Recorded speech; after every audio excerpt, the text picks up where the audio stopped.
In today's video, I'm going to teach you how to add a depreciation subaccount for an asset in QuickBooks Online.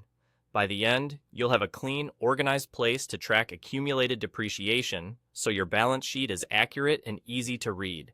This setup keeps your original asset cost separate from the depreciation that builds up over time, which is exactly how accountants expect it to appear.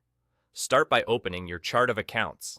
You can get there from the accounting section or by using the gear icon, depending on your view.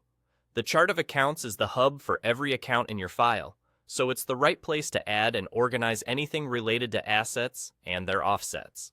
Once you're in the chart of accounts, click the New Account button. This creates the structure for the depreciation you're about to track. When the form opens, give the account a clear professional name such as Depreciation. If you manage several assets, consider including the asset's name in the title so you can identify it at a glance later, but keep it consistent with your existing naming style. Next, set the account type to Fixed Asset. Even though depreciation reduces the value of an asset, QuickBooks uses the Fixed Asset account type to pair the subaccount neatly with its asset on the balance sheet. After that, choose the detail type called Accumulated Depreciation. This detail type tells QuickBooks this account is a contra asset, meaning it offsets the parent asset rather than acting as a separate standalone asset. Now, check the box for Make this a subaccount. This is the key step that ties your depreciation to the specific asset.